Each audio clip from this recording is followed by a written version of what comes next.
जय हिंद, वंदे मातरम, भारत माता की जय। राष्ट्रवाद की बात प्रहार के साथ आप सभी का हार्दिक स्वागत है। दोस्तों, आज जो मैं अपना विमर्श की टॉपिक है वो है कि सोशल मीडिया इन्फ्लुएंसर की हत्या क्यों हो रही। जैसे पंजाब और हरियाणा, ये दोनों एक दूसरे से लगा हुआ प्रदेश है और मोस्टली पंजाबी स्पीकिंग पर्सन दोनों जगह रहते।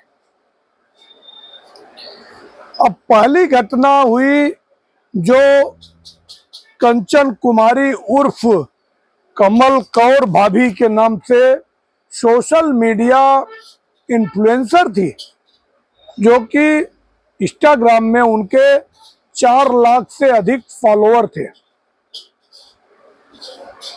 तो कमल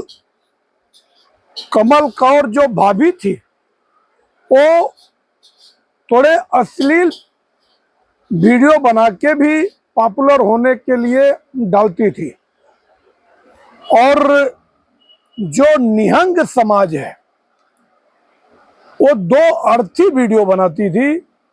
उनके वीडियो के अक्सर जो मतलब होते थे वो डबल मीनिंग वाले होते थे, और ये बात एक समाज को अच्छा नहीं लगा।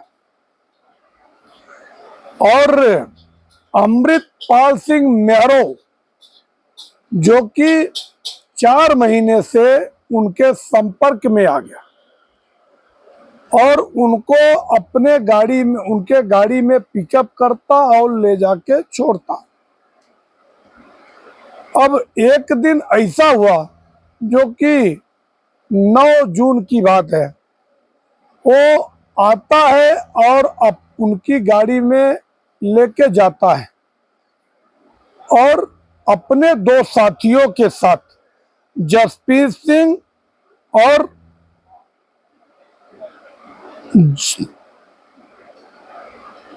गैनीरत सिंह, तीनों मिलके उसकी हत्या कर देते हैं।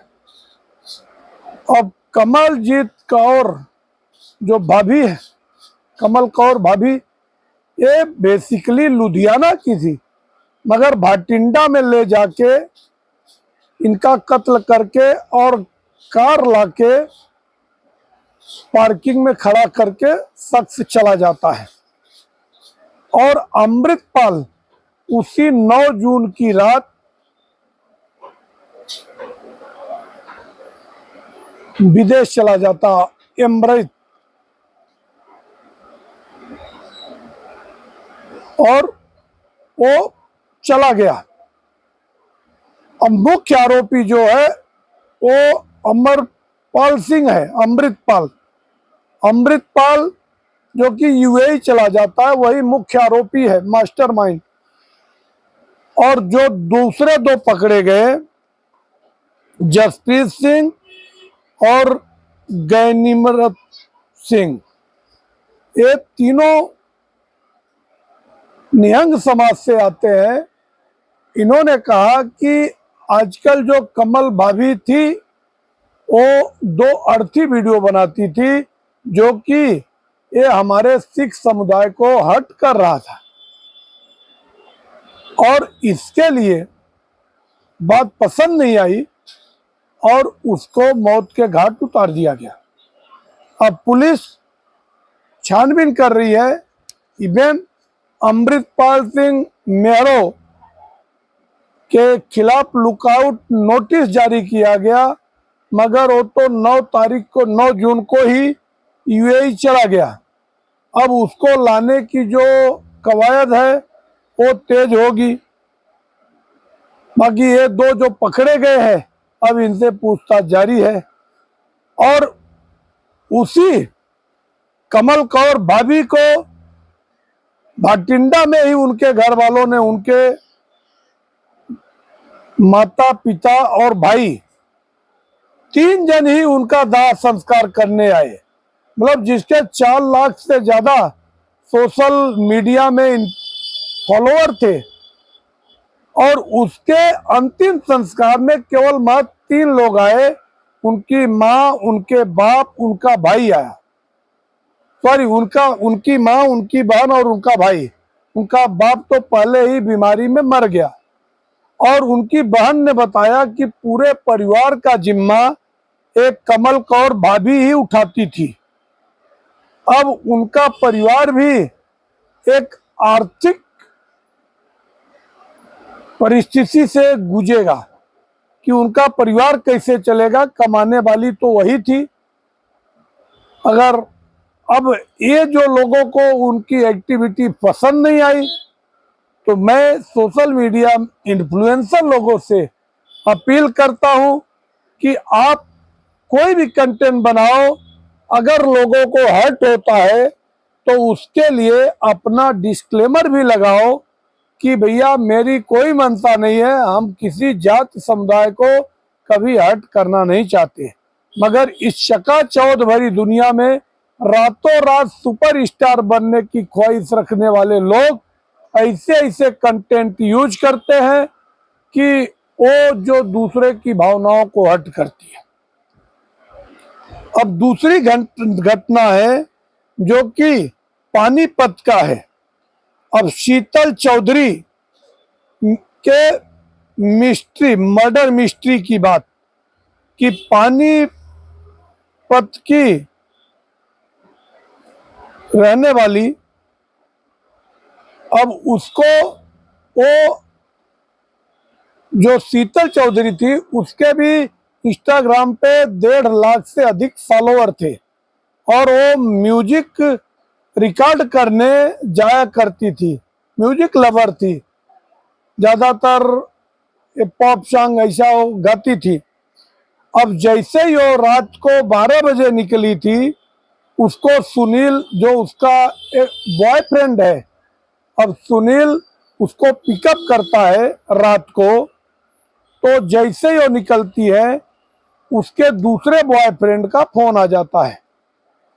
अब दूसरे बॉयफ्रेंड का फोन आ जाता है, जो बात सुनील को नागवार गुजरती है और सुनील तुरंत रात में ही एक प्लान कर लेता है कि अब किसी भी सूरत में शीतल चौधरी को मौत के घाट उतार देना है। और वो शीतल चौधरी को उसी कार में मौत के घाट उतार देता है और ले जाके आगे नहर में फेंक देता है। उसके बाद उसी कार में अपनी कार को एक्सीडेंट करके हादसा दिखाने की कोशिश करता है और कार को नहर में गिरा देता है और खुद बेहोश हो जाता है, जिसे ले जाके बगल में अस्पताल में एडमिट कराया जाता है। मगर जब कार ऐसी अवस्था में गिरी मिलती है तो पुलिस की तफ्तीश शुरू होती है और तफ्तीश में ये मिलता है कि वो आगे पुलिस सुनील से पूछताछ करती है और सुनील पहले तो आनाकानी करता है शीतल के बारे में, मगर बाद में शीतल की थोड़ी दूर पे उसी नहर में उसकी डेड बॉडी मिलती है, क्योंकि सीसीटीवी कैमरे में देखा गया कि शीतल और सुनील साथ में निकले थे। अब पहले तो आनाकानी कर रहा था, मगर पुलिस के रवैये के बाद थोड़ी देर बाद वो अपना जुर्म कबूल कर लिया और उसने सारे रहस्य से पर्दा खोल दिया। जबकि सुनील ऑलरेडी मैरिड था, उसके 3 बच्चे हैं। अब एक सवाल उठता है कि अब अगर सुनील सलाखों में है, पुलिस ने उसको कस्टडी में ले लिया है, अब सुनील अगर जेल जाता है या उसको लाइफ इम्प्रिजनमेंट होती है तो उसके 3 बच्चों का क्या होगा। तो इसके लिए ये बात है कि ये लड़कियां अगर ऑलरेडी कोई मैरिड है, उसके साथ भी अगर रिलेशनशिप में आती है या उनके टच में आती है, और एक सोशल मीडिया इन्फ्लुएंसर जिसकी इतनी बड़ी फैन फॉलोइंग है, पहले प्यार करती है, बाद में उससे दूरी बनाना चाहती है और दूसरे बॉयफ्रेंड के साथ वो अपना रिलेशन जोड़ना चाहती है, ऐसे में ये हादसा होता है और वो शीतल चौधरी मौत के घाट उतर जाती है। तो मेरा प्रशासन से भी ये अपील है कि ऐसे आरोपियों को ऐसी कड़ी सजा मिले कि आने वाले समय में दूसरे किसी को ऐसा मौत के घाट उतारने से पहले कोई 100 बार सोचे, क्योंकि अपने देश का कानून ऐसा लचीला होते जा रहा है कि 15-15, 20-20 साल तक लोगों को न्याय नहीं मिलता है और जेल में रहने वाले बाकायदा पैरोल पे छूट जाते हैं और बाद में उनको लगता है हम बच निकलेंगे, ये बात है। और लड़कियों को भी जो सोशल मीडिया में अपने आप को चमकाना चाहती हैं, वो गलत रास्ते से जाकर चमकाने से बेहतर है कि आप सही तरीके से अच्छे नेक काम करके अपने आप को चमकाइए। तो अभी इन दोनों खबरों का हमने विश्लेषण किया है। अगर आप लोगों को हमारा विश्लेषण अच्छा लगे तो आप हमारे चैनल को सब्सक्राइब करें और अपने दोस्तों तक शेयर करें। जय हिंद, वंदे मातरम, भारत माता की जय। धन्यवाद।